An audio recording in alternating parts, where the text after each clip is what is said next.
Hola, mi nombre es Robert Mackenzie. Bienvenidos a la Universidad de Chicago, donde un distinguido grupo de invitados se ha reunido con el objeto de ver y discutir este capítulo de la serie Libre para Elegir.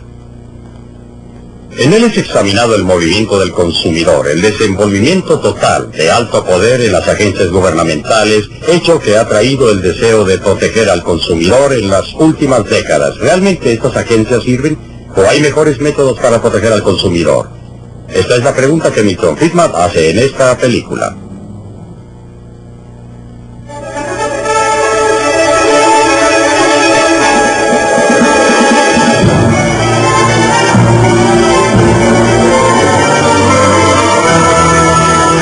Libre para elegir.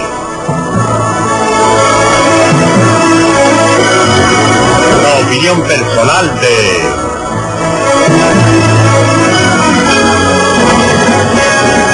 Milton Friedman.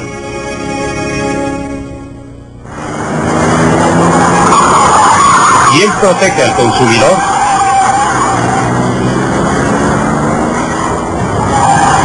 El Corvair modelo 1960, condenado por Ralph Nader como peligroso a cualquier velocidad. Desde el ataque de Nader se acepta cada vez más la idea de que hace falta que el gobierno nos proteja en el mercado. Hoy día hay agencias por todas partes en Washington en que los burócratas deciden lo que nos conviene. Agencias para controlar los precios que pagamos, la calidad de la mercadería que compramos, la elección de los productos que se ofrecen. Nos está costando ya más de $5,000 millones al año.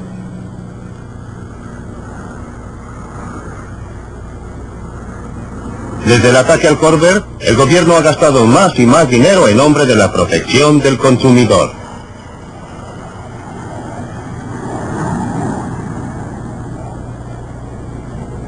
Esto no es lo que tenía en mente el tercer presidente de los Estados Unidos, Thomas Jefferson, cuyo monumento vemos aquí, cuando definió un gobierno prudente y frugal como aquel que impide que los hombres se hagan daño unos a otros y los deja libres para dirigir sus propias metas en la industria y el mejoramiento.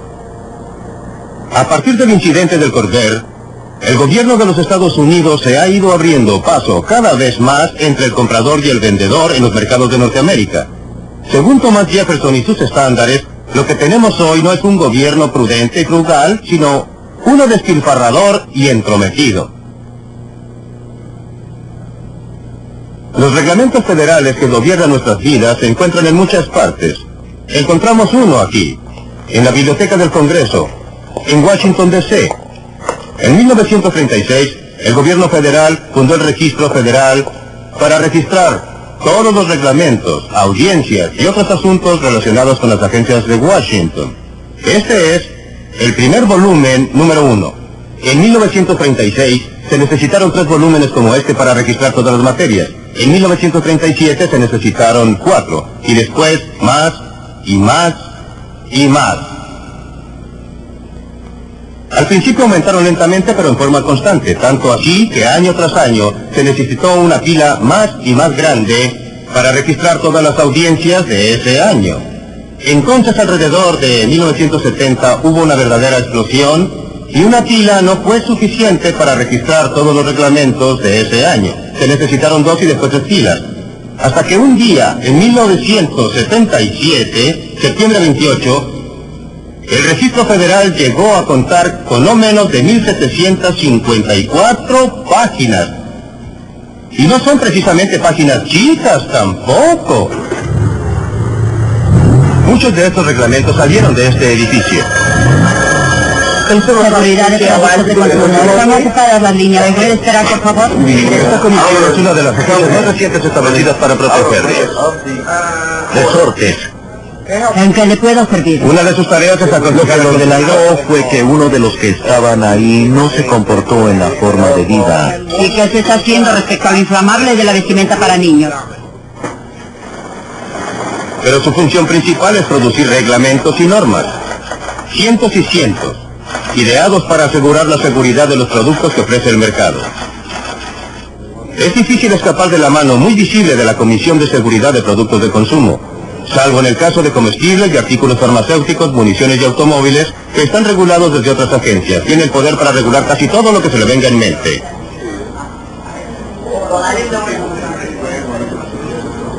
Ya está costando $41 millones al año probar y regular todos estos productos para nuestro bien.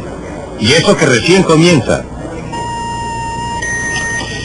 La comisión emplea técnicos altamente entrenados para llevar a cabo las pruebas como esta, probando los frenos de una bicicleta.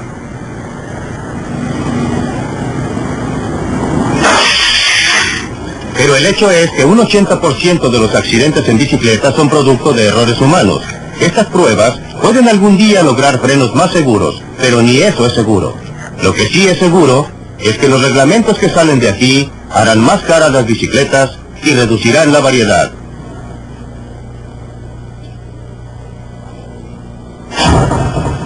Sí, efectivamente, están probando la forma en que se encienden los fósforos. Y son muy precisas las pruebas. La presión debe ser exactamente 1 libra. El fósforo debe estar exactamente en un ángulo derecho.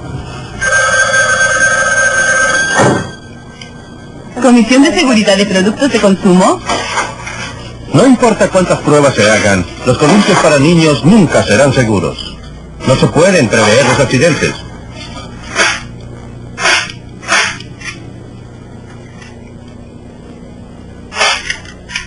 Si se intenta, se termina con unos resultados ridículos. Y aunque usted no lo crea, ocupan a personas altamente especializadas para idear reglamentos y prevenir que los rifles de juguete hagan demasiado ruido.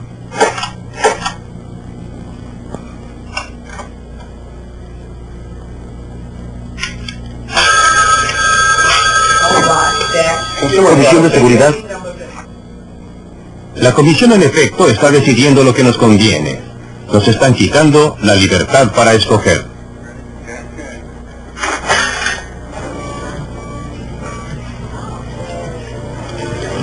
Los consumidores no necesitan estar restringidos por normas y reglamentos. Los protege el mercado mismo. Quieren los mejores productos posibles al precio más bajo. Y el propio interés del productor lo llevará a entregar este tipo de producto para mantener satisfechos a los consumidores. Después de todo, si entregan productos de baja calidad aquí, no van a lograr que usted vuelva a comprar. Si entregan mercadería que no les sirve, no la van a comprar. Es por eso que buscan por todas partes hasta encontrar el producto que los satisfaga y que llame su atención. Y promueven estos productos porque de lo contrario se arruinarán. Es obvia la diferencia entre el mercado y la acción política y la agencia gubernamental. Aquí nadie lo obliga. Es libre, hace lo que quiere. No hay un policía que le saque dinero del bolsillo o velará porque haga lo que dicen. Hace un cuarto de siglo, compré de segunda mano una calculadora de escritorio por la que pagué $300. Una de esas pequeñas calculadoras de hoy día y que podría comprar por $10 y que hace todas las operaciones que hacía la otra y más, que produjo esta tremenda mejoría en la tecnología. ¿Era el interés propio o la avaricia si quiere? El afán de ganar de los productores que querían producir algo que les diera a ganar $1. La avaricia de los consumidores que querían comprar lo más barato posible. ¿Tomó parte en esto el gobierno? Muy poco, solo manteniendo abierto el camino para que la avaricia humana y el interés propio pudieran beneficiar al consumidor. Cuando los gobiernos intervienen en los negocios, se ahoga la innovación. Los ferrocarriles están reglamentados desde hace casi un siglo y son una de nuestras industrias más atrasadas. La historia del ferrocarril demuestra lo que casi siempre resulta de las buenas intenciones de los grupos que protegen al consumidor. En los años de 1860, las tarifas de ferrocarriles eran más bajas en los Estados Unidos que en cualquier otra parte del mundo, pero muchos clientes pensaron que eran demasiado altas. Se quejaron amargamente de las ganancias de los ferrocarriles. Ahora bien, los ferrocarriles de la época también tenían problemas. Problemas que surgían de la feroz competencia entre ellos. Muchos ferrocarriles, todos peleando por un pedazo del mercado, todos tratando de hacerse un buen renombre. Si quiere ver los problemas que tenían según ellos, venga a ver esto. Al ver el interior de este vagón privado de ferrocarril, no parece que las personas que dirigían el ferrocarril tuvieran mayores problemas. A algunos, como al dueño de este vagón privado, les había ido muy bien. Este era el equivalente del jet privado de los grandes magnates de hoy. Pero por cada uno que lo lograba, muchos no sobrevivían la feroz competencia. Lo que vemos aquí es un mapa ferrocarrilero de los Estados Unidos de 1882. Muestra a todos los ferrocarriles que existían entonces. Era un verdadero laberinto de ferrocarriles que iban a los rincones más lejanos, más apartados, cubriendo la nación de costa a costa. Entre puntos tan distantes como, por ejemplo, Nueva York y Chicago, había por lo menos media docena de líneas corriendo entre esos dos puntos. Y cada una de estas trataba de ganar el mercado reduciendo tarifas, las que llegaban a ser muy bajas. Los que más se beneficiaban de esta competencia eran los clientes que enviaban mercadería a puntos distantes. Por otra parte, entre algunos puntos de ese viaje, digamos por ejemplo, Harrisburg y Pittsburgh, había a veces una sola línea funcionando y esa línea se aprovechaba al máximo de su posición privilegiada. Cobraba el total que daba el tráfico y el resultado era que la suma de las tarifas que se cobraban para el tramo corto era típicamente más alta que el total cobrado por el tramo más largo entre los puntos más distantes. Por supuesto que ningún cliente se quejaba de los precios bajos para el tramo largo, pero sí se quejaban de los precios altos cobrados por los tramos cortos. Y esa fue una de las razones principales de la agitación que finalmente llevó al establecimiento de la Comisión Interestatal de Comercio. Los dibujantes de la época se deleitaban en hacer notar la tremenda influencia política que tenían los ferrocarriles, y realmente la tenían. Utilizaron las quejas de los consumidores para lograr que el gobierno estableciera una comisión que protegiera los intereses del ferrocarril. Demoró alrededor de una década para que la comisión funcionara plenamente. Para entonces, está por demás decir que los defensores del consumidor habían pasado a su próxima cruzada. Pero seguían ahí los ferrocarrileros. Rápidamente aprendieron cómo utilizar a la comisión para sus propios fines. Solucionaron el problema tramo largo-tramo corto, aumentando las tarifas del tramo largo. Los clientes terminaron pagando más. Hábleme de protección. El primer comisionado fue Thomas Cooley, un abogado que había defendido los intereses de los ferrocarriles durante muchos años. Los ferrocarriles continuaron dominando la comisión. En los años 1920 y 1930, cuando los camiones surgieron como competidores muy serios en los tramos largos, los ferrocarriles indujeron a la comisión a ocuparse del transporte por camiones. Los camioneros, a su vez, aprendieron cómo utilizar a la comisión para protegerse de la competencia. Esta firma lleva flete ida y vuelta del Aeropuerto Internacional de Dayton, Ohio. En algunas rutas es la única y los clientes dependen de ella. Pero la Dayton Air Freight tiene problemas. Su licencia de la ICC solo le permite llevar flete desde Dayton hasta Detroit. Para cubrir otras rutas, ha tenido que comprar derechos a otros porteadores con licencias de la ICC, incluyendo a quienes no tienen ni siquiera un camión. Y han pagado hasta $1,000 al año por el privilegio. Nuestra compañía está tratando de obtener derechos para viajar hasta ahí. Sí, lo haremos. Y gracias por su llamada, señor. Los dueños de la firma han tratado durante años de lograr que se les extienda la licencia a otras rutas. No tengo queja con las personas que ya tienen permisos de la ICC, solo que este es un país grande y desde el establecimiento de la ICC en 1936 han entrado pocas personas al negocio y no permiten que entren nuevas empresas y compitan con las empresas que ya están dentro. Claro que la Dayton Air Freight sufre, pero también sufren los clientes que pagan tarifas más altas. Hablando francamente, no sé por qué la ICC se queda tranquila sin hacer nada. Es la tercera vez que yo sepa que hemos firmado una solicitud de la Dayton Air Freight que nos ahorraría algún dinero. Ayudaría a la libre empresa y ayudaría al país a ahorrar energía. Protegería a la empresa y país. Finalmente todo se reduce a que el consumidor financiará todo. Y ellos tienen la responsabilidad. La ICC tiene la culpa. La Dayton Air Freight ahora tiene muchos de sus camiones parados. Camiones que podrían estar proporcionando servicios valiosos. Lejos de proteger al consumidor, la ICC los ha perjudicado. En lo que a mí concierne, no existe libre empresa en el comercio interestatal. Eso desgraciadamente ya no existe en este país. Hay que pagar por ello y hay que pagar bastante caro. Y eso no solamente significa que pagamos el precio, significa que el consumidor tiene que pagar el precio.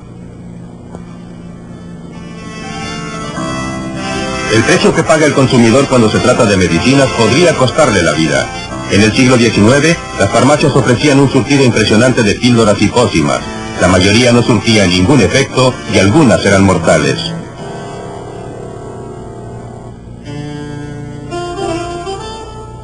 Hubo demostraciones por las drogas que producían defectos y mataban. En respuesta a la presión que ejercía el consumidor, la Administración de Alimentos y Productos Farmacéuticos logró prohibir la producción de una gran gama de remedios.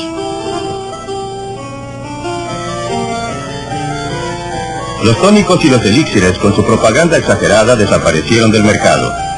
En 1962, las enmiendas Kefauver le dieron a la FDA el poder para controlar toda la línea farmacéutica en cuanto a su efectividad y su seguridad. Hoy día, todo medicamento en el mercado en los Estados Unidos debe pasar por la FDA. Es evidente que esto nos ha protegido de algunas drogas con horribles consecuencias, como la talidomida. Y también sabemos de personas que han sido curadas por drogas modernas. De lo que no se habla mucho, sin embargo, es de las drogas beneficiosas que la FDA ha prohibido.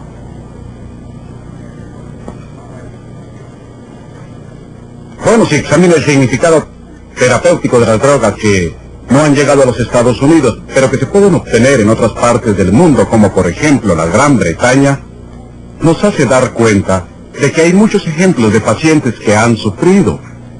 Por ejemplo, hay una o dos drogas llamadas inhibidoras beta, que según parece ahora, pueden prevenir la muerte después de un ataque al corazón. Nosotros la llamamos prevención secundaria de muerte coronaria por infarto al miocardio, las que de poder obtenerse aquí podrían estar salvando aproximadamente 10.000 vidas al año en los Estados Unidos. En los 10 años que siguieron a las enmiendas de 1962 no se aprobó ningún medicamento para la hipertensión, para el control de la presión sanguínea. En los Estados Unidos, en cambio, en la Gran Bretaña se aprobaron varios. En todo el área cardiovascular solo se autorizó una droga en los 5 años entre 1967 y 1972. Y esto se puede relacionar con problemas conocidos en la organización FDA. En estos carritos le están llevando a un funcionario del FDA los documentos necesarios para aprobar un solo producto farmacéutico. Debe ser el nuevo medicamento del que me hablaron. Le tomó 6 años de trabajo al laboratorio para que le aprobaran esta droga. 119 volúmenes. Bueno, muchas gracias. Las implicaciones para el paciente son que las decisiones terapéuticas, que antes eran responsabilidad del médico y el paciente, se toman más y más a nivel nacional por comités de expertos. Y estos comités y la agencia que representan, la FDA, están orientados principalmente hacia la eliminación de los riesgos, por lo que hay una tendencia a tener drogas que son más seguras, pero no más efectivas. He escuchado algunos juicios bastante impresionantes que se han emitido en estos comités asesores, en los que al discutir una droga, se escucha una opinión como no hay suficientes pacientes con una afección de esta gravedad para justificar la producción de esta droga para uso general. Esto está muy bien si lo que se pretende es minimizar la toxicidad de las drogas prescritas para una población masiva, pero si sucede que uno de esos pacientes no suficientes y uno tiene una enfermedad muy grave o una enfermedad muy rara, entonces es muy mala suerte. Durante 10 años la señora Esther O'Tain sufrió de asma aguda. Los medicamentos que recibió tuvieron severas consecuencias colaterales. Empeoraba. Pero la droga que prescribía su médico estaba prohibida por la FDA. Así es que 2 veces al año la señora O'Tain debía viajar.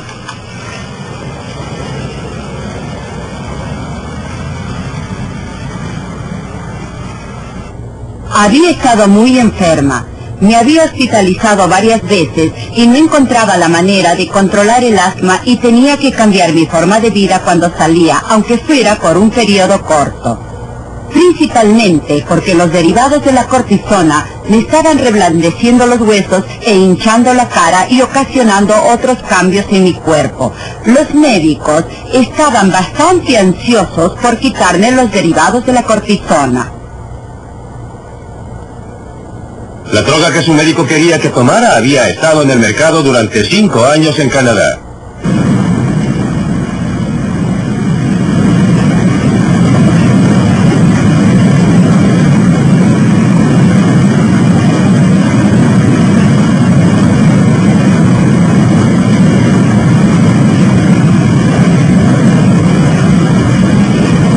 Una vez cruzada la frontera, a la altura de las cataratas del Niágara, la señora Osdane podía usar la receta que le había dado un médico canadiense.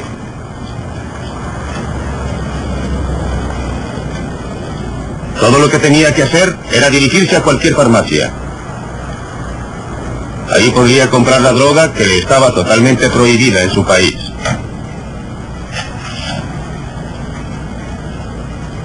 El medicamento tuvo efecto inmediato. Hizo tal cambio en mi vida, tanto porque me eliminó la falta de respiración, como porque ahora no nos teníamos que preocupar tanto por el reblandecimiento de los huesos. Afortunadamente pude obtener esa medicina. Todo volvió a ser para mí más normal y por todo esto estoy muy agradecida. Finalmente encontré alivio a mi enfermedad en Canadá. Fue fácil para la señora Osdane obviar los reglamentos de la FDA porque resulta que vive cerca de la frontera con Canadá. No todos tienen esa suerte. No es por casualidad que a pesar de las mejores intenciones de Administración de Alimentos y Drogas, opera de tal manera para prevenir la venta de nuevas y potentes y útiles drogas. Póngase en el lugar de un burócrata que trabaja allí. Supóngase que aprueba una droga que resulta ser peligrosa, talidomida. Su nombre aparecerá en la primera página de todos los diarios y tendrá serios problemas. Si por el contrario, supóngase que se equivoca y no aprueba una droga que podría haber salvado miles de vidas, ¿quién lo sabrá? Las personas cuyas vidas habían podido haber sido salvadas ya no estarán. Es difícil que sus parientes sepan que existía algo que les pudo haber salvado. ¿Algunos doctores? ¿Algunos investigadores? Ellos se molestarán, ellos sabrán. Usted o yo, si estuviéramos en la situación del burócrata, haríamos exactamente lo mismo. Nuestro propio interés nos obligaría a no tomar ningún riesgo de ninguna especie, tanto como para rechazar una buena droga y estar seguros de que nunca autorizaríamos una mala.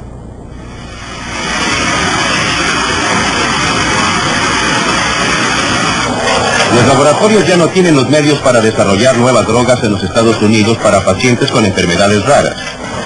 Cada vez más deben depender de drogas con grandes volúmenes de ventas. Ya 4 laboratorios han quebrado y hay menos drogas nuevas en el mercado.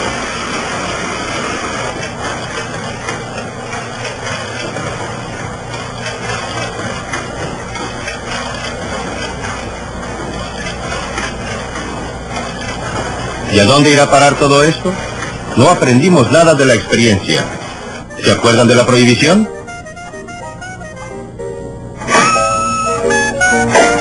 En un ataque de moralidad a fines de la Primera Guerra Mundial, cuando muchos jóvenes estaban fuera del país, los abstemios nos impusieron a todos la prohibición de beber alcohol. Lo hicieron por nuestro bien, y no hay duda de que el alcohol es algo dañino.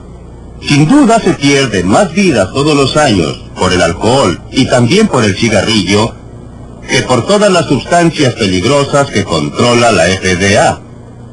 ¿Pero a dónde condujo esto? Hoy día, este lugar es el bar más antiguo que hay en Chicago. Pero durante los días de la prohibición era un bar camuflado. Al Capone, Box Moran, muchos de los gángsters de esa época se sentaron alrededor de esta barra para planear los atracos por los que se hicieron famosos. Asesinatos, extorsión, secuestros, venta de alcohol. ¿Quiénes eran los clientes que venían aquí? Eran personas que se creían ciudadanos respetables, que nunca hubieran aprobado las actividades de Al Capone o Vox Moran y de otros. Querían una copa, pero para ello tenían que infringir la ley. La prohibición no detuvo el alcohol, pero sí convirtió a muchos ciudadanos respetuosos de la ley en todo lo contrario. Afortunadamente, todo eso pasó hace mucho tiempo, como la prohibición de los ciclamatos y el DDT. Pero no se equivoque, ya existe una especie de mercado negro de medicamentos prohibidos por la FDA. Muchos doctores se encuentran ahora en un dilema, presionados por lo que creen que es el bienestar que deben a su paciente y la obediencia estricta de la ley. Si seguimos por ese camino, no hay ninguna duda del fin.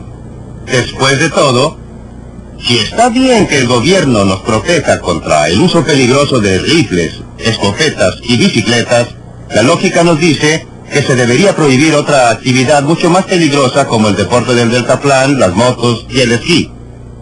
Si el gobierno ha de protegernos contra la ingestión de sustancias peligrosas, lo lógico es que se prohíban el uso del alcohol y el tabaco.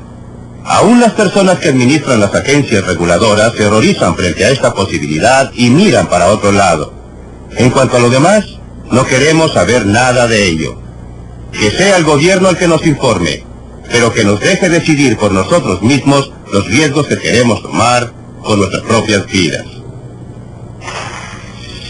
Como podrá ver, para una serie de cosas tontas el gobierno empieza a dirigir nuestras vidas, formando agencias que nos dicen lo que debemos comprar y lo que no debemos comprar y lo que podemos hacer. Recuerden que comenzamos este programa con el Corvair, un automóvil que fue catalogado por Ralph Nader como inseguro a cualquier velocidad. La reacción a su cruzada fue la creación de una serie de agencias diseñadas para protegernos de nosotros mismos. Bueno, unos 10 años más tarde, una de las agencias creadas como consecuencia de ese movimiento finalmente llegó a probar el Corvair que había empezado todo el alboroto. ¿Qué cree usted que descubrieron?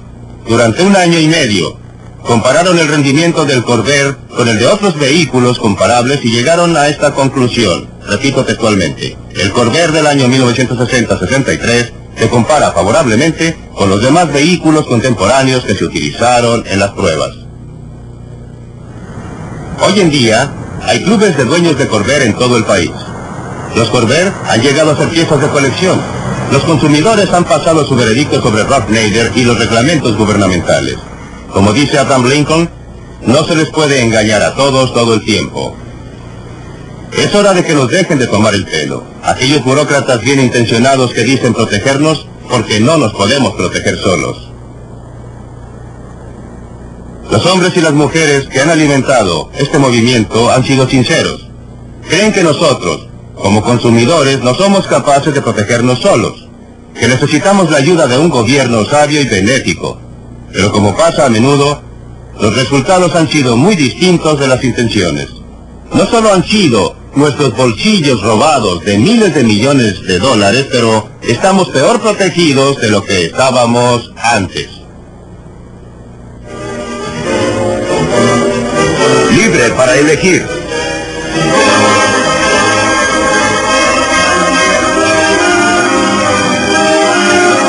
Ahora de vuelta en la Universidad de Chicago, los consumidores viejos tienen la oportunidad de defender su causa. Concuerdo con el señor Freeman acerca de aquellas agencias que han tenido como propósito principal el sostener económicamente alguna industria. Esto es por lo que defensores del consumidor como yo están a favor de la eliminación del ICC, el CAD y la Comisión Marítima. Pero cuando se habla de protección del consumidor en el mercado y cuando se habla del guardián gubernamental en la competencia, como lo demuestran todas las encuestas, los consumidores piden más y más protección. Y para dar solo 2 ejemplos de cómo no basta con informar al consumidor para protegerlo, hace 5 años no habría podido comprar en este país una cuna que tuviera los barrotes lo suficientemente juntos para no preocuparme de que el niño se pudiera ahorcar. Hasta que el gobierno y la comisión se ocuparon del asunto, el consumidor no tenía posibilidad de comprar ese tipo de cuna. Ahora los estrangulamientos han bajado en un 50%. En 1975 yo no hubiera podido alquilar una máquina Xerox. Hasta que la Comisión Federal del Comercio Antimonopolio no implantó la competencia en ese mercado, no tenía su oportunidad y entonces en un año el precio bajó de 14.000 a 5.000 dólares. Esos son dólares que vuelven a nuestros bolsillos aparte de la baja de los traumas emocionales. Bueno, antes de preguntarle a Milton Friedman que vuelva sobre el tema, establezcamos el punto de vista de los demás participantes y expertos. Doctor Richard Landau, su opinión. Bueno, creo que el costo es desproporcionadamente grande y que los beneficios son triviales si es que los hay. Creo que quizás Milton exagera un poco al tratar de lograr su punto, pero básicamente concuerdo con él en el área que domino y que es la regulación del desarrollo de nuevos medicamentos. John Clayburgh. Bueno, en el campo de la seguridad de automóviles hemos salvado alrededor de 155.000 vidas y millones de heridos gracias a los reglamentos desde junio de 1960. Podría mencionar también el costo de choques de automóviles cada año, que es del orden de los 48.000 millones de dólares. Bastante alto cuando se compara con otras cosas, sin mencionar de nuevo el trauma humano. Bueno, creo que es imposible no estar de acuerdo con Milton Friedman sobre los efectos del control sobre tarifas del tipo económico que tuvieron que soportar las industrias y compañías ferrocarrileras y camioneras. La intención de esa legislación fue, por cierto, proteger al ferrocarril y proteger a los camiones, y lo mismo en el caso de la reglamentación marítima. Lo que sostiene las reglamentaciones es una especie de teoría populista, según la que, mediante el gobierno, se redistribuirá la riqueza de las empresas hacia los consumidores. En realidad no funciona así. No funciona así en la reglamentación económica y hay pocas pruebas de que funcione en ninguna reglamentación. En cuanto a si obtenemos beneficios de las reglamentaciones de seguridad y salud, creo que son muy recientes para poder sacar conclusiones. Bueno, ese es el área con la que quiero comenzar, porque ustedes recordarán que fue la primera parte de su argumento, la idea global de la acción gubernamental en la seguridad en el producto de consumo. Ahora bien, hasta ahora ha funcionado. ¿Cuál es su reacción, Kathleen O'Reilly? Bueno, en lo que respecta a seguridad, los fabricantes de cortadoras de paso aseguraron durante 20 años que no podía diseñarse una segadora segura. Solo cuando la Comisión de Seguridad de los Productos de Consumo los obligó, se despertó en ellos el genio creativo y diseñaron látigos de malla en plásticos y muchas otras innovaciones, que es la causa por la que la presencia del gobierno obligó una innovación que de otra manera no hubiera sido posible. Es muy fácil ver los resultados positivos. Los malos resultados son más difíciles de ver. No ha mencionado los productos que no existen, porque el costo extra impuesto por la Comisión de Seguridad de Productos de Consumo no les hubiera permitido existir. No ha mencionado el caso del problema TRIS, que es de lo que está impregnada la vestimenta no inflamable. Aquí un caso claro de un reglamento de la Comisión de Seguridad de Productos de Consumo que tuvo esencialmente el efecto de obligar a todos los fabricantes de ropa de dormir para niños a impregnar la ropa con TRIS. Eso no es cierto. 3 años, 5 años más tarde, según la reglamentación, toda clase de ropa debía ser no inflamable. Y sucede que TRIS era la sustancia química que más fácilmente lo lograba. No es Pero cierto, de déjeme ninguna terminar manera. con mi cuento primero, porque la segunda parte del cuento es la importante. Sucede que TRIS era carcinógeno, y 5 años más tarde, o 3 años más tarde, no estoy seguro de cuánto exactamente, la misma agencia prohibió el uso de aquella ropa de dormir y obligó a deshacerse de ella a gran costo para todos. Bien, veamos esta historia. En 1968, cuando el Congreso pasó el acta de material inflamable, no le informaron a la Comisión cuáles sustancias químicas cumplían y cuáles no. Por eso, al comienzo, cuando la industria dijo vamos a usar TRIS, la Comisión de Seguridad, luego de las pruebas iniciales, ya tenía dudas y anunció informalmente a la industria que no iba a permitir el uso del TRIS. La industria alegó, lo vamos a llevar a la corte porque el acta solo dice que tiene efecto retardante sobre las llamas. Los del gobierno no nos van a decir cómo cumplir. Y fue la industria la que obligó a la comisión a retirarse. No Ahora estoy mismo lo tratando de niegan. defender a la industria, calma. No soy pro-industria, soy pro-consumidor, soy como usted. No soy pro-industria y por supuesto la industria hará cosas malas.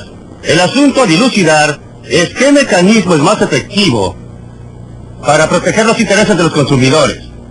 Las fuerzas que están dispersas del mercado. Tome el caso de la vestimenta inflamable. Suponga que no hubiese tenido la exigencia legal. Pero está usted de acuerdo con que se hicieran pruebas, que una agencia gubernamental lo sometiera a No, pruebas. de ninguna manera. Existen No. agencias privadas que hacen ese trabajo. Es el estudio del consumo y la Liga del Consumidor. Y usted habla de una gran demanda por mayor protección. Esas agencias nunca, esos organismos... Por supuesto que sí, tienen todas esas publicaciones sobre Sí, es automóviles, verdad, pero lo que hacen es probar los frenos y la dirección. Nunca lo someten a pruebas de choque. Lo que más importa saber cuando se compra uno es si morirá innecesariamente en caso de choque. Y no se logra esa información porque es muy cara. Por supuesto, de todas maneras, ¿por qué es caro? Porque el número de consumidores que está dispuesto a comprar ese servicio y aceptarlo es muy reducido. Esa no es la razón es que es sumamente caro. Por supuesto, pero si tuvieran un gran número de clientes, si hubiera suficientes clientes, suficientes consumidores... Sí, que pero la historia quisieran... del huevo y la gallina es ridículo. No, no es el caso del huevo y la ¿Usted gallina. cree La que es situación... importante que el consumidor tenga información tecnológica, que me parece es la base y la tesis de su argumento? Estoy segura que diría que una de las cosas que hace una sociedad al unirse es proveer servicios básicos, policía, servicios de tránsito, todo tipo de cosas básicas, correos y bomberos y el resto. ¿Por qué no hacer pruebas de artefactos tecnológicos que el público no tiene forma de conocer? Antes de responder, quisiera que opinaran los demás. ¿no? Me parece que el profesor Friedman podría ceder un poco en esto. Es verdad que en la propagación de información se presenta el problema del que no paga el pasaje. Y uno de los problemas es que mientras usted y yo podamos valorar los resultados obtenidos por un sindicato del consumidor, no lo tenemos que financiar. Podemos mirar por encima del hombro de otro o pedir la revista prestada en la biblioteca. No iría tan lejos como para decir que el gobierno no debería estar por ningún motivo en la tarea de generar información, aun cuando me preocupan las mismas fuerzas, esta industria nefasta de la que habla la señorita O'Reilly, con su influencia sobre cómo se prepara esa información, no veo cómo podríamos protegernos. Pero me parece que es un hecho que el mercado normal no proporciona la suficiente información. Es posible, pero el mercado proporciona y también está el que viaja gratis en el sentido negativo con la información que proporciona el gobierno, porque los que no necesitan esa información la tienen que financiar de todas maneras. Milton, no entiendo muy bien su posición respecto a este punto. ¿Está usted diciendo entonces que no debiera en ningún caso el gobierno comprobar la seguridad de productos de consumo?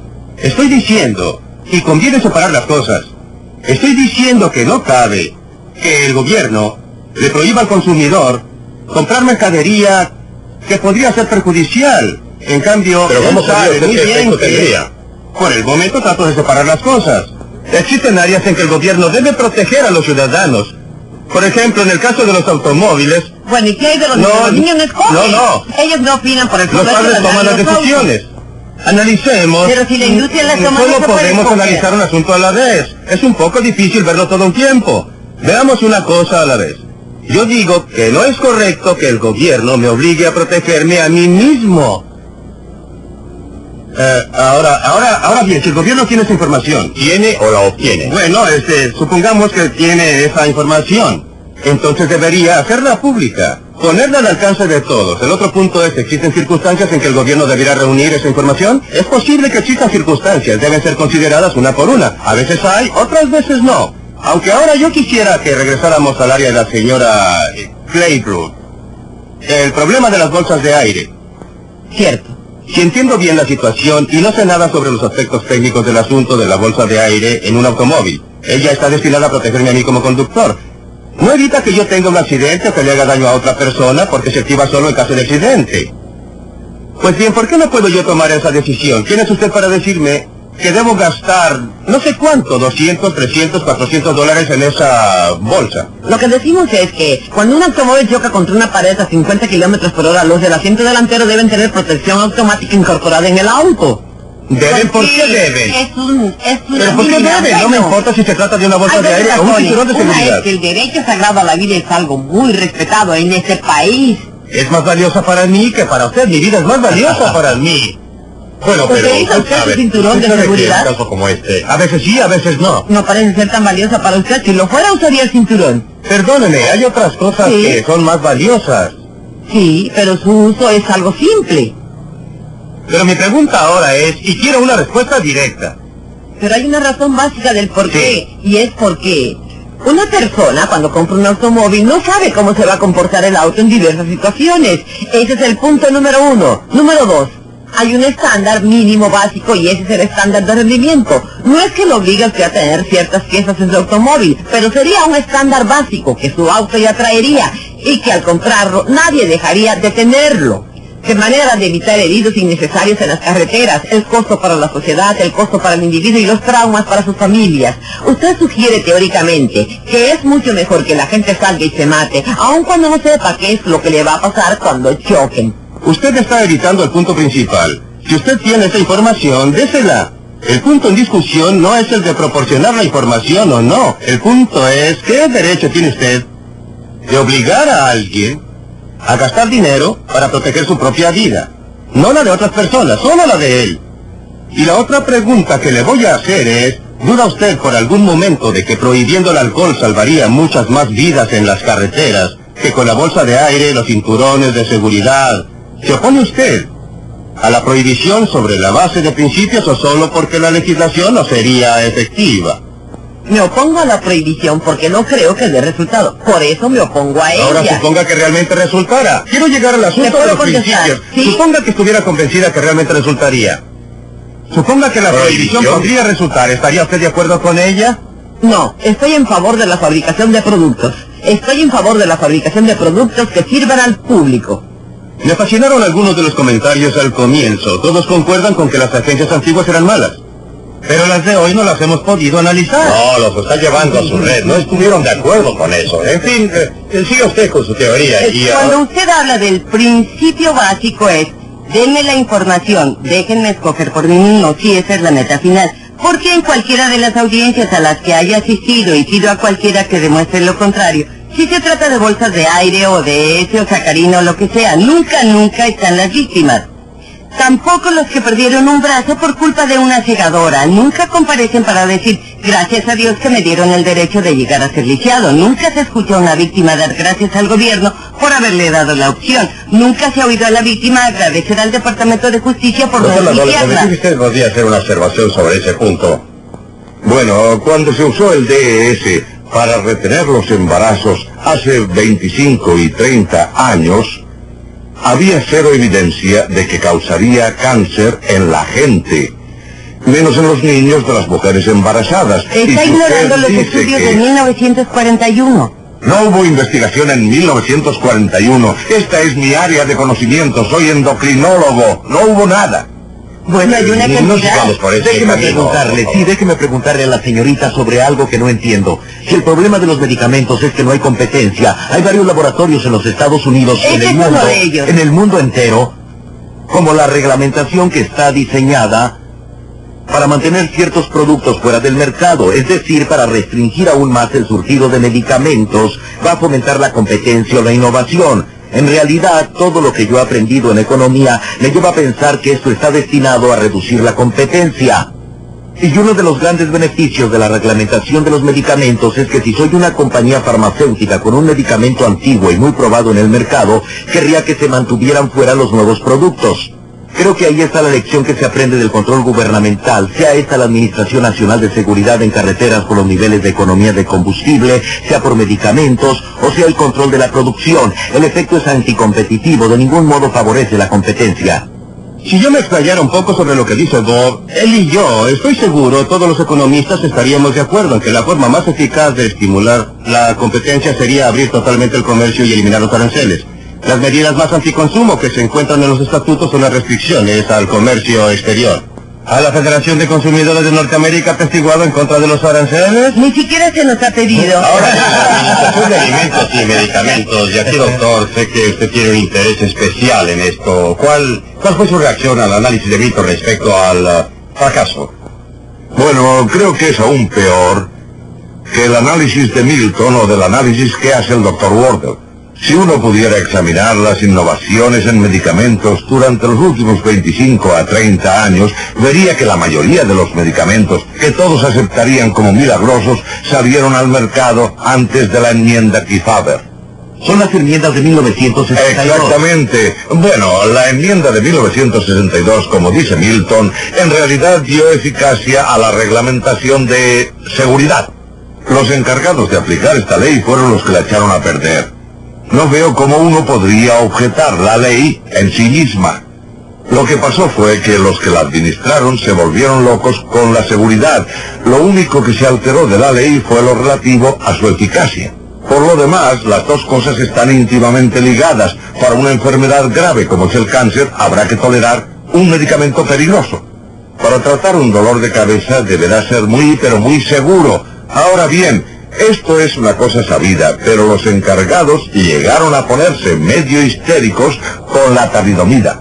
Y la nueva legislación que yo creo fue propuesta por Kefauver para que lo hicieran presidente perseguía hacer bajar los precios de los medicamentos. Pero la reglamentación no ha logrado más que obstruir. Hoy, en vez de que las 3/4 partes de los medicamentos consumidos en el país sean desarrollados aquí, lo es solo una 1/4 parte, el resto proviene de fuera. Podríamos esclarecer este punto. Usted dice que no debiera haber intervención gubernamental en los comestibles ni en los medicamentos, o simplemente la política que adoptó la FDA o que se impuso a raíz de la enmienda Kefauver la que falló.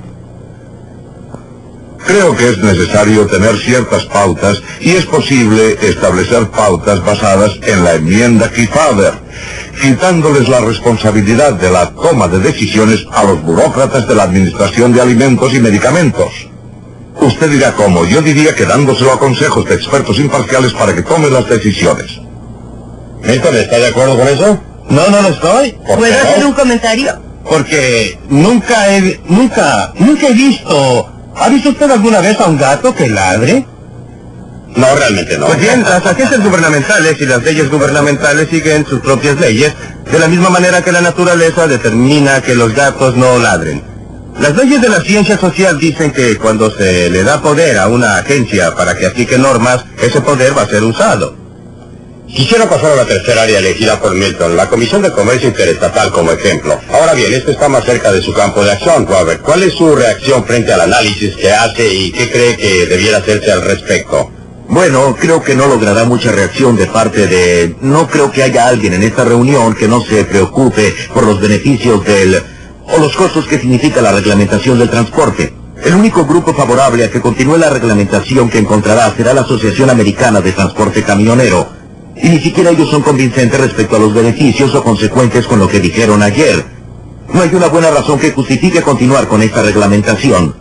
Quizá dure más tiempo que la reglamentación de las líneas aéreas, porque el número de personas a quienes esa reglamentación ayuda a enriquecer, es decir, a los que manejan los camiones, los que tienen un permiso para operar, para transportar libros empastados entre Peoria y Springfield, Illinois, o algo por el estilo, esas personas son muchas. Y va a ser difícil hacer algo para... ¿La naturaleza de la reglamentación y de la intervención gubernamental o es simplemente un ejemplo de donde se ha actuado muy mal y contrariamente al interés del público? Eso prueba mucho respecto a reglamentación gubernamental y no son diferentes, creo yo, tratándose del campo de la salud y la seguridad. Déjeme informarle de un área de reglamentación muy importante para la salud y la seguridad, en lo que creo incluso Milton Friedman estaría de acuerdo en cierto modo, y es la reglamentación en el control de la polución, o por lo menos el establecimiento de normas en la propiedad que permiten reducir los niveles en que estaría la polución si no hubiera control respecto a la política del medio ambiente.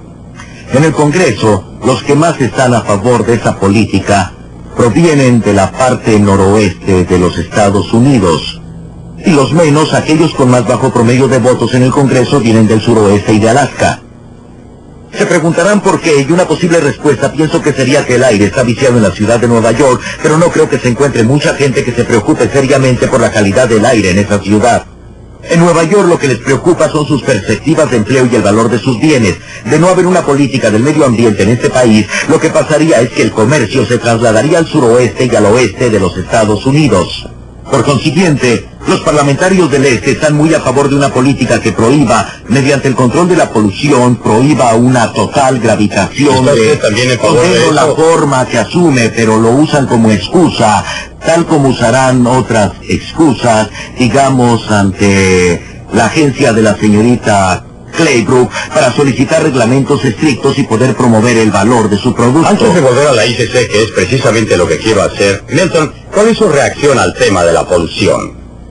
Bueno, él y yo estaríamos de acuerdo en la posición de que hay cabida para que el gobierno se preocupe de la polución. Estaría de acuerdo. En segundo lugar, en que las técnicas que se utilizan actualmente para controlarla son terribles y son las que son precisamente por las razones que él describe, porque son una manera eficaz de usar la excusa de la polución para fines muy distintos. Esa es una de las formas en las que los gobiernos maullan, si se me permite volver a mi gato. Hemos discutido este punto en detalle en un libro que escribimos para acompañar este programa de Libre para Elegir. El programa en sí era demasiado corto para que pudiéramos enfocar el problema de la polución. En realidad, lo tuvimos que dejar de lado por ser un tema tan complicado y difícil. Pero hay cabida para una verdadera intervención del gobierno porque es un caso en que se está protegiendo a terceras personas. En cada uno de los casos válidos, en mi opinión, para que haya intervención gubernamental debe ser para proteger a terceros. Hay razón para usar frenos porque se protege a terceras personas. Ese es un asunto totalmente diferente. En mi opinión, no hay razón para imponer el uso de una bolsa de aire, pero sí la hay para usar los frenos. ¿Acepta usted? No, ya que si sufriera heridas por el no uso de un elemento pasivo, en cierta medida me vería obligada a pagar parte de sus gastos médicos y de su prima de seguro. Por eso, solo para la isla de Gilligan, donde hay de 6 a 9 personas sin que interactúen, para esa pequeña sociedad tiene validez su distinción. Calma, en el caso del alcohol, cuando se enferma a causa del alcoholismo, ¿quién paga? Se ha demostrado que solo el consumo excesivo hace daño. No estoy hablando de accidentes. ¿Qué hay de la cirrosis hepática? Es una enfermedad sumamente común. Justamente por eso necesitamos... Porque es una enfermedad muy larga y muy cara. Podríamos detenerlo sobre... Nicola es una distinción muy interesante aquí. Uno se puede hacer daño, ha dicho, o depende de uno si quiere correr el riesgo de hacerse daño. Pero en este caso, ¿podría usted hacer esa distinción? Permítame volver a la pregunta. Nos estaba diciendo que no debemos hacer caso porque el tipo que sufre daños físicos va a terminar en un hospital por el Pero gobierno. además, no solo por el gobierno, no. Los daños también. Conteste ese punto porque mi... Calma, déjeme separar los dos puntos en disputa porque realmente quiero llegar a esto, porque su respuesta es muy común y contiene un elemento de validez. Lo que pasa es que cometimos dos errores. Pero no hace falta estar en un hospital del gobierno para que tenga validez. Perdóneme, espere un momento. El problema con su respuesta es que está diciendo que un mal justifica otro. Creo que deberíamos tener mucha menos intervención del gobierno incluso en estas áreas. Y no estoy dispuesto a seguir una política que implicaría decir... usted. Cualquier persona circula con un rótulo en la espalda que dice propiedad del gobierno de los Estados Unidos. No mutile, no pliegue o no corchetee. ¿Está usted en favor de la intervención del gobierno en las áreas donde, por ejemplo, los abogados y la industria óptica no permitían a sus miembros hacer publicidad? Hasta que la comisión intervino de modo que ahora los consumidores tienen la posibilidad de hacer comparaciones. Está entrando en otras áreas, pero mi respuesta es muy breve, ya que no conviene discutir esto aquí. Estoy en contra de las medidas del gobierno que permitieron a esas organizaciones tener el poder de impedir la publicidad. Pero no eran del gobierno. Ahora No. decía Bob Crandall decía que en lo que hace a la Comisión Interestatal de Comercio no hay argumentos de defensa. ¿Hay alguien que discrepa de esto o los aplastamos a todos? Esto parece ser el área donde, por lo que yo sepa, no es posible encontrar a alguien discrepando, aun cuando una de las presentaciones más efectivas de lo que andaba mal con el ICC fue hecho por uno de los grupos de Ralph Nader.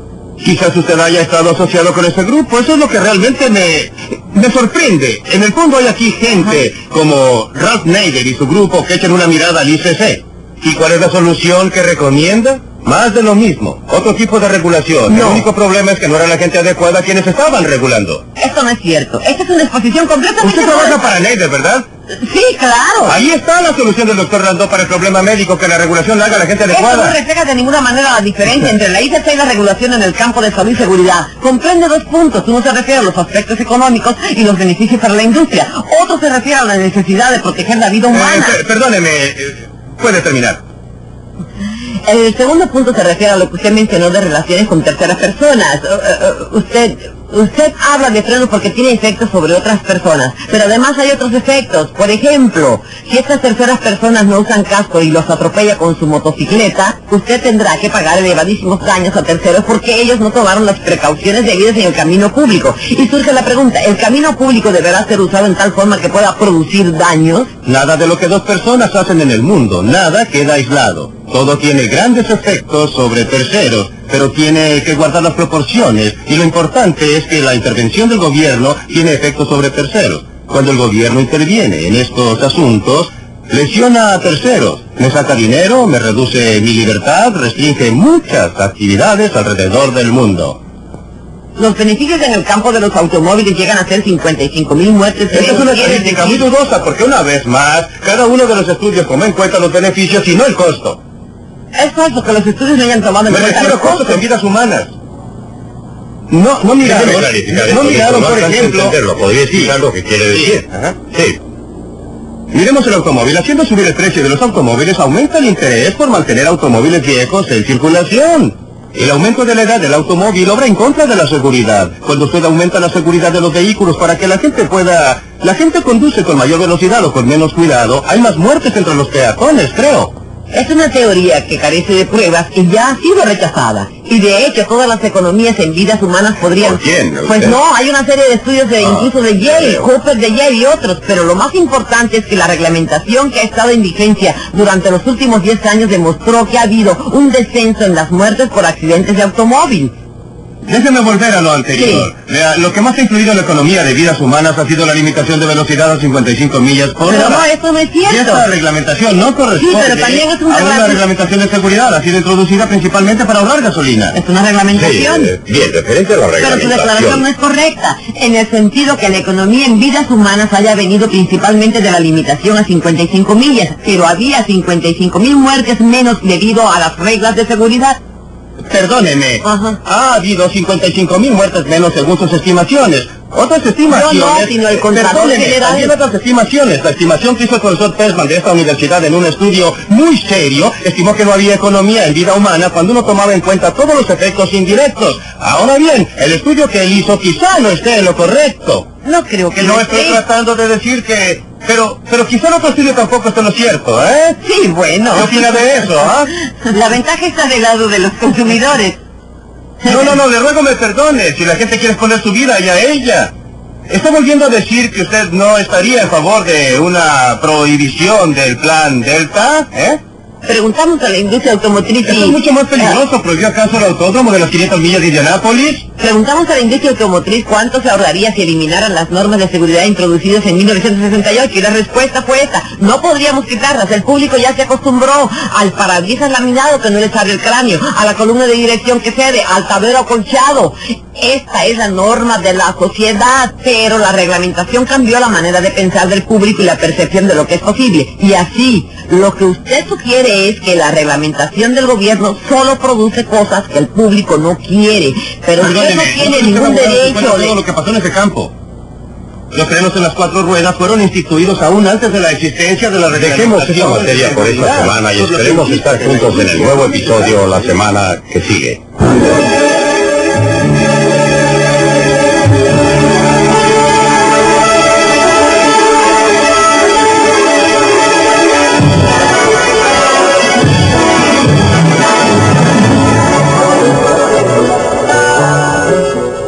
Sea usted un doctor o un operador en una estación de servicio, un trabajador en una fábrica o un burócrata, usted estará representado en nuestro próximo programa. Christopher Friedman mira hacia el mercado de marcas para descubrir cómo los trabajadores pueden protegerse mejor en los más difíciles mercados de empleos. Si usted tiene que salir en busca de sustento, no se pierda Libre para Elegir la próxima semana.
Hola, mi nombre es Robert Mackenzie. Bienvenidos a la Universidad de Chicago, donde un distinguido grupo de invitados se ha reunido con el objeto de ver y discutir este capítulo de la serie Libre para Elegir. En él es examinado el movimiento del consumidor, el desenvolvimiento total de alto poder en las agencias gubernamentales, hecho que ha traído el deseo de proteger al consumidor en las últimas décadas. ¿Realmente estas agencias sirven o hay mejores métodos para proteger al consumidor? Esta es la pregunta que Milton Friedman hace en esta película.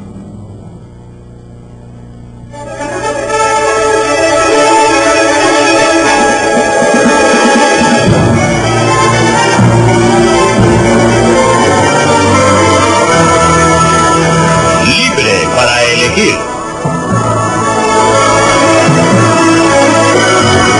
La opinión personal de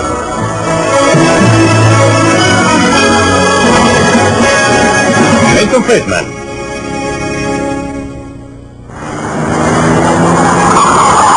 ¿Quién protege al consumidor?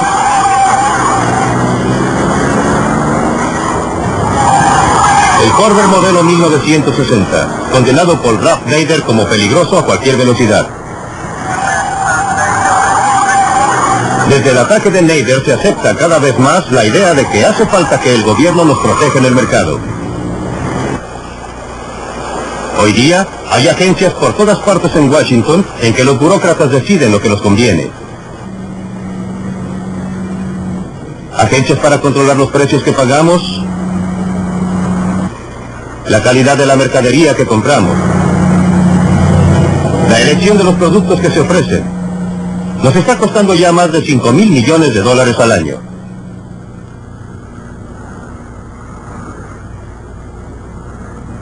Desde el ataque al Corvair, el gobierno ha gastado más y más dinero en nombre de la protección del consumidor.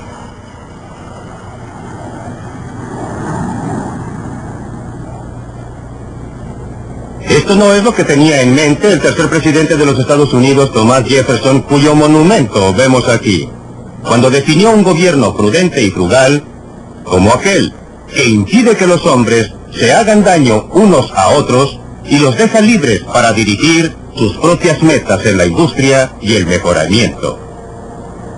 A partir del incidente del Corvair, el gobierno de los Estados Unidos se ha ido abriendo paso cada vez más entre el comprador y el vendedor en los mercados de Norteamérica. Según Thomas Jefferson y sus estándares, lo que tenemos hoy no es un gobierno prudente y frugal, sino uno despilfarrador y entrometido. Los reglamentos federales que gobiernan nuestras vidas se encuentran en muchas partes. Encontramos uno aquí, en la Biblioteca del Congreso, en Washington, D.C. En 1936, el gobierno federal fundó el Registro Federal para registrar todos los reglamentos, audiencias y otros asuntos relacionados con las agencias de Washington. Este es el primer volumen número 1. En 1936 se necesitaron 3 volúmenes como este para registrar todas las materias. En 1937 se necesitaron 4, y después más, y más, y más. Al principio aumentaron lentamente, pero en forma constante, tanto así que año tras año se necesitó una pila más y más grande para registrar todas las audiencias de ese año. Entonces, alrededor de 1970 hubo una verdadera explosión, y una pila no fue suficiente para registrar todos los reglamentos de ese año. Se necesitaron 2 y después 3 pilas.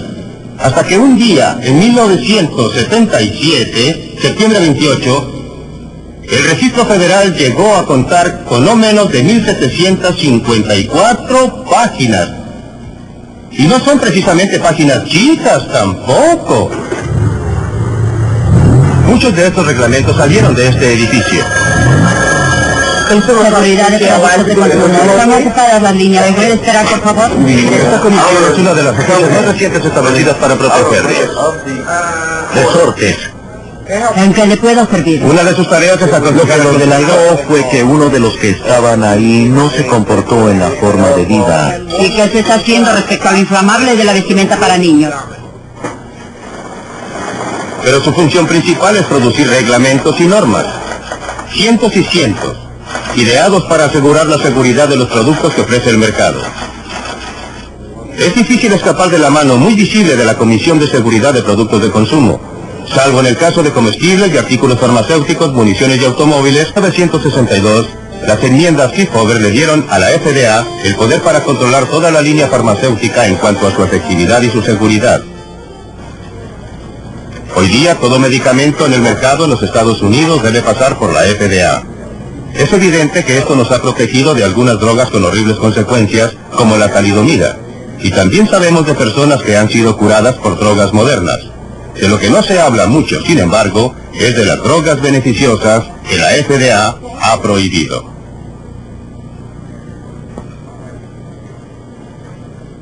Bueno, si examina el significado terapéutico de las drogas que no han llegado a los Estados Unidos, pero que se pueden obtener en otras partes del mundo, como por ejemplo la Gran Bretaña, nos hace dar cuenta de que hay muchos ejemplos de pacientes que han sufrido. Por ejemplo, hay una o dos drogas llamadas inhibidoras beta, que según parece ahora, pueden prevenir la muerte después de un ataque al corazón. Nosotros la llamamos prevención secundaria de muerte coronaria por infarto al miocardio, las que de poder obtenerse aquí podrían estar salvando aproximadamente 10.000 vidas al año en los Estados Unidos. En los 10 años que siguieron a las enmiendas de 1962 no se aprobó ningún medicamento para la hipertensión, para el control de la presión sanguínea. En los Estados Unidos, en cambio, en la Gran Bretaña se aprobaron varios. En todo el área cardiovascular solo se autorizó una droga en los 5 años entre 1967 y 1972.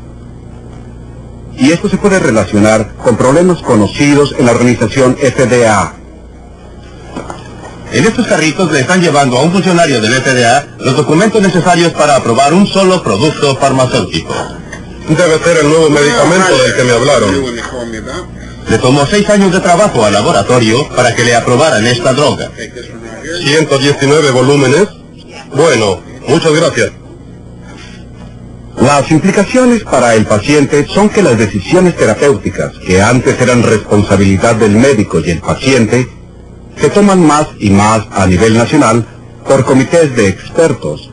Y estos comités y la agencia que representan, la FDA, están orientados principalmente hacia la eliminación de los riesgos, por lo que hay una tendencia a tener drogas que son más seguras, pero no más efectivas.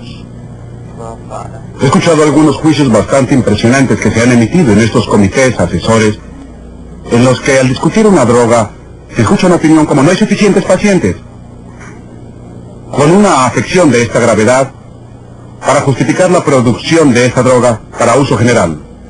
Esto está muy bien si lo que se pretende es minimizar la toxicidad de las drogas prescritas para una población masiva, pero si sucede que uno de esos pacientes no suficientes y uno tiene una enfermedad muy grave o una enfermedad muy rara, entonces es muy mala suerte.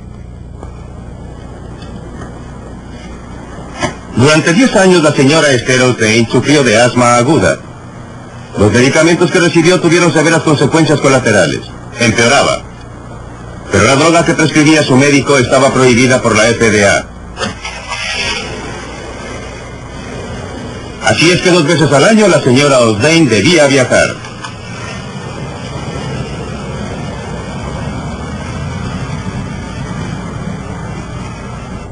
Había estado muy enferma. Me había hospitalizado varias veces y no encontraba la manera de controlar el asma y tenía que cambiar mi forma de vida cuando salía, aunque fuera por un periodo corto. Principalmente porque los derivados de la cortisona me estaban reblandeciendo los huesos e hinchando la cara y ocasionando otros cambios en mi cuerpo. Los médicos estaban bastante ansiosos por quitarme los derivados de la cortisona. La droga que su médico quería que tomara había estado en el mercado durante 5 años en Canadá.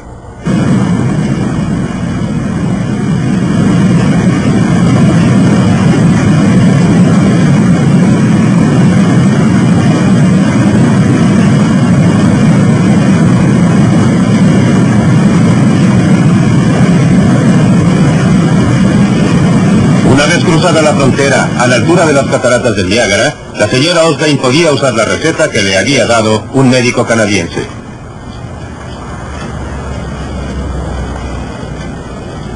Todo lo que tenía que hacer era dirigirse a cualquier farmacia. Ahí podría comprar la droga que estaba totalmente prohibida en su país.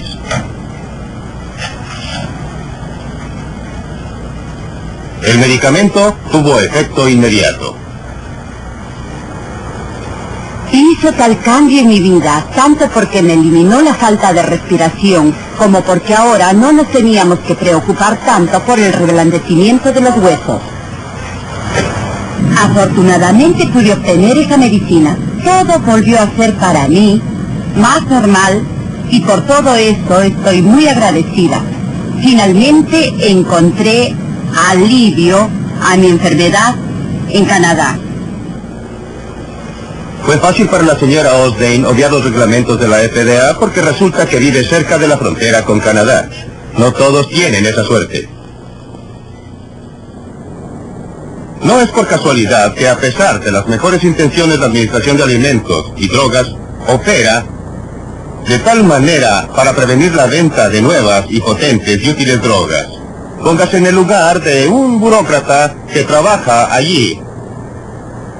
Supóngase que aprueba una droga que resulta ser peligrosa, talidomida. Su nombre aparecerá en la primera página de todos los diarios y tendrá serios problemas. Si por el contrario, supóngase que se equivoca y no aprueba una droga que podría haber salvado miles de vidas, ¿quién lo sabrá? Las personas cuyas vidas habían podido haber sido salvadas ya no estarán. Es difícil que sus parientes sepan que existía algo que les pudo haber salvado. ¿Algunos doctores? ¿Algunos investigadores? Ellos se molestarán, ellos sabrán. Usted o yo, si estuviéramos en la situación del burócrata, haríamos exactamente lo mismo. Nuestro propio interés nos obligaría a no tomar ningún riesgo de ninguna especie, tanto como para rechazar una buena droga y estar seguros de que nunca autorizaríamos una mala.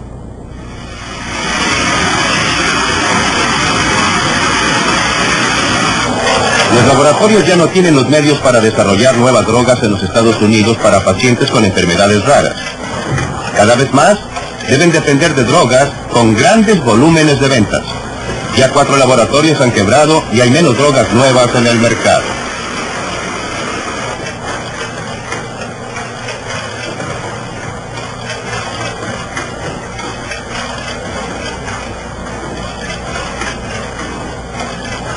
¿Y a dónde irá a parar todo esto? No aprendimos nada de la experiencia. ¿Se acuerdan de la prohibición?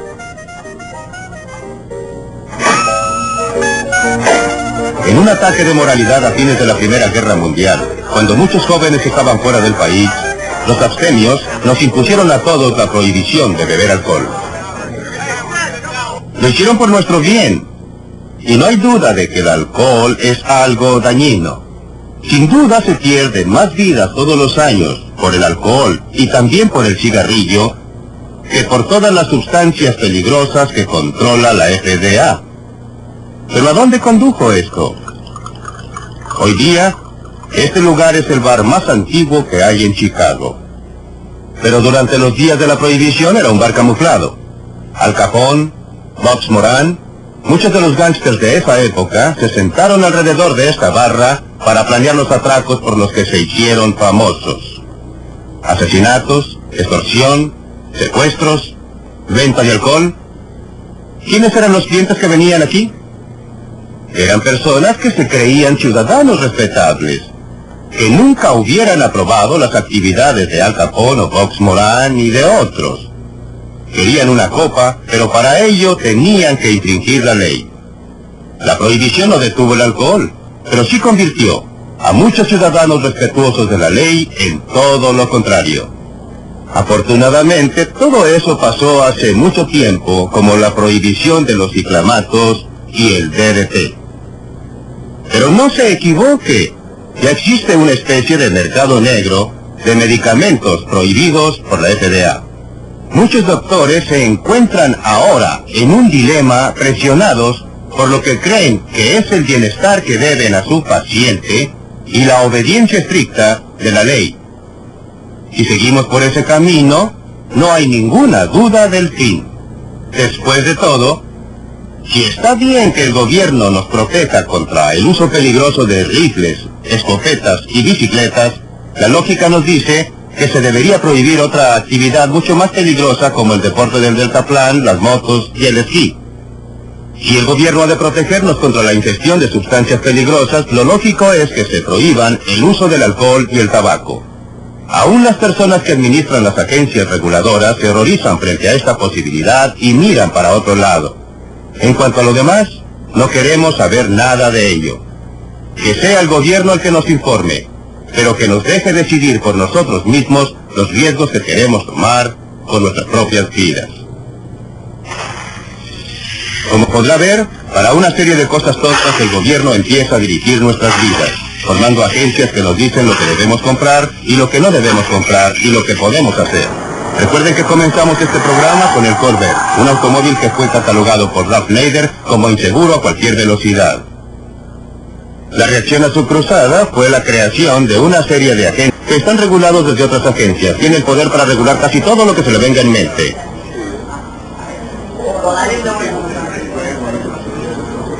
Ya está costando $41 millones al año probar y regular todos estos productos para nuestro bien. Y eso que recién comienza. La comisión emplea técnicos altamente entrenados para llevar a cabo las pruebas como esta, probando los frenos de una bicicleta.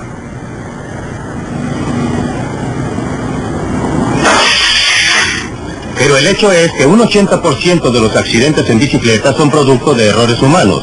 Estas pruebas pueden algún día lograr frenos más seguros, pero ni eso es seguro. Lo que sí es seguro es que los reglamentos que salen de aquí harán más caras las bicicletas y reducirán la variedad.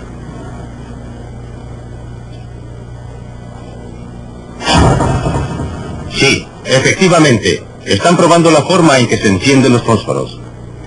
Y son muy precisas las pruebas. La presión debe ser exactamente 1 libra. El fósforo debe estar exactamente en un ángulo derecho. ¿Comisión de Seguridad de Productos de Consumo? No importa cuántas pruebas se hagan, los columpios para niños nunca serán seguros. No se pueden prever los accidentes.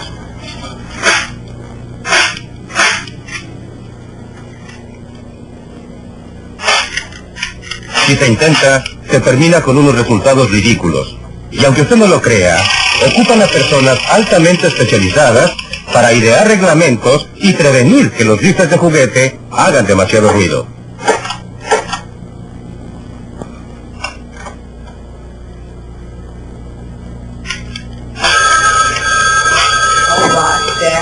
¿Comisión de Seguridad? La comisión en efecto está decidiendo lo que nos conviene. Nos están quitando la libertad para escoger.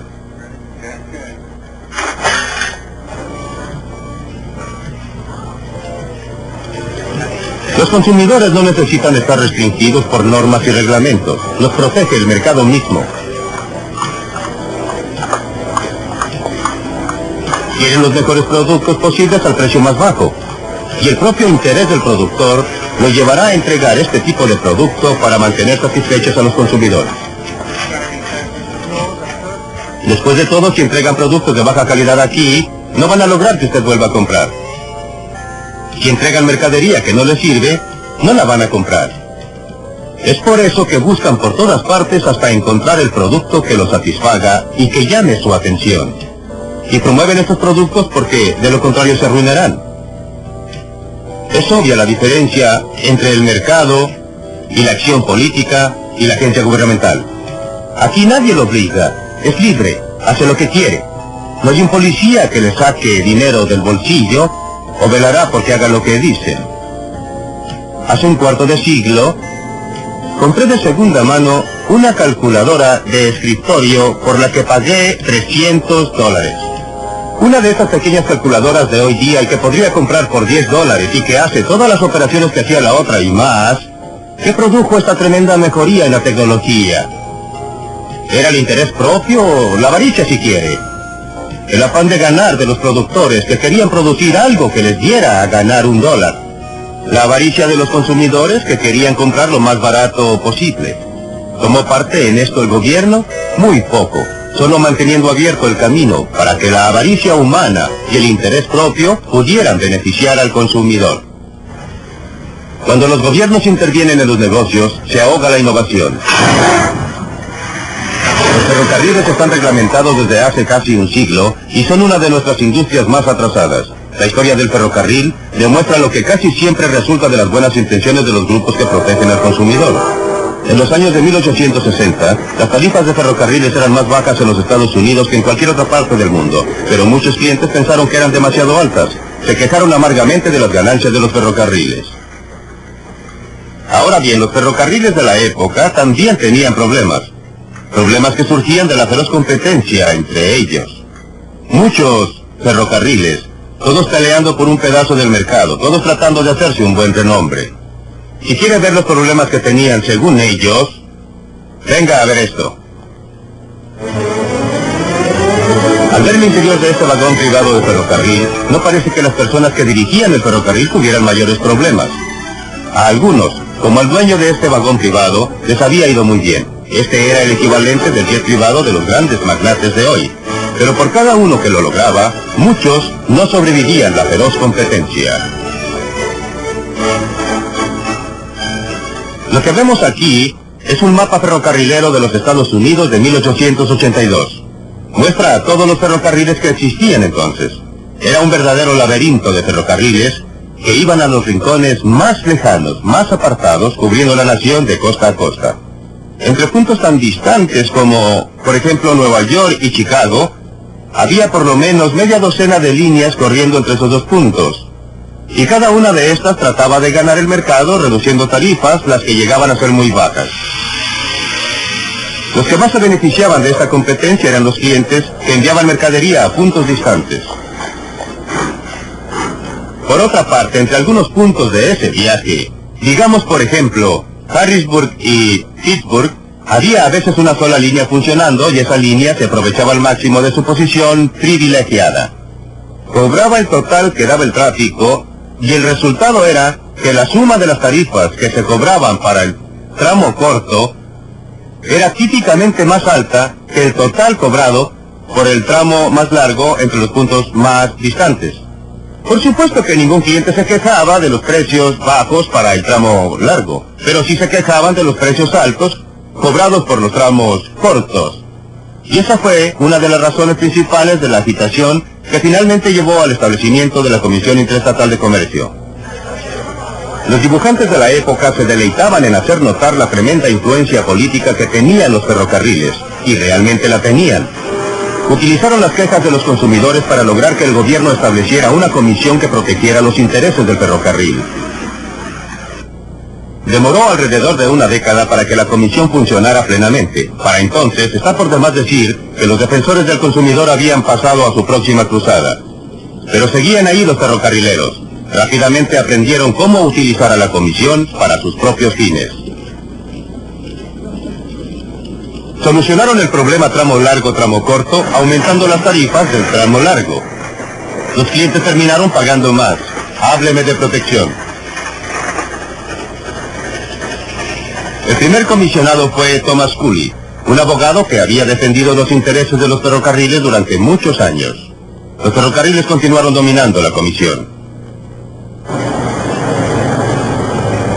En los años 1920 y 1930, cuando los camiones surgieron como competidores muy serios en los tramos largos, los ferrocarriles indujeron a la comisión a ocuparse del transporte por camiones.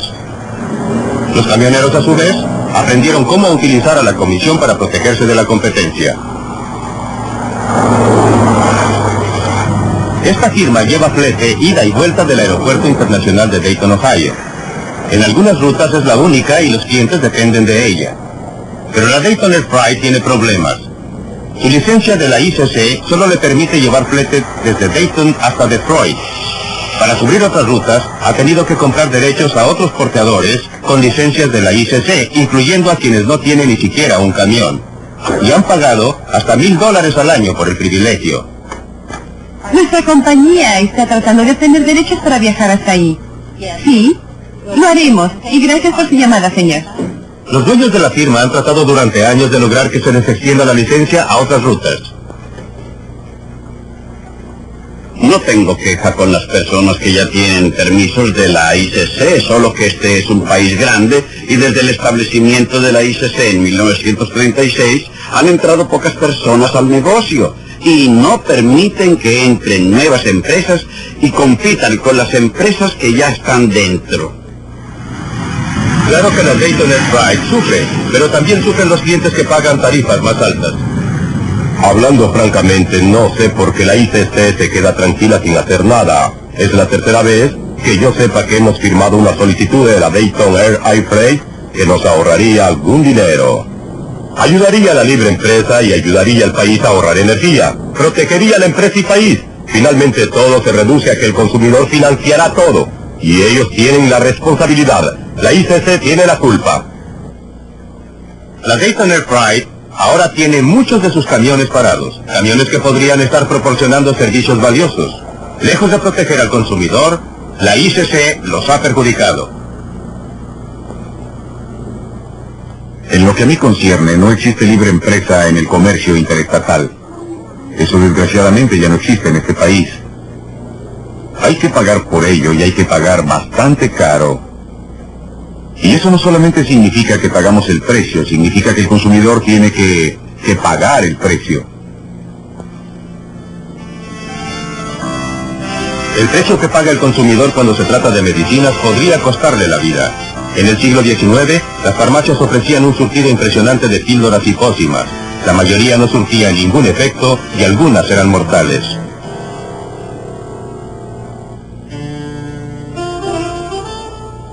Hubo demostraciones por las drogas que producían defectos y mataban.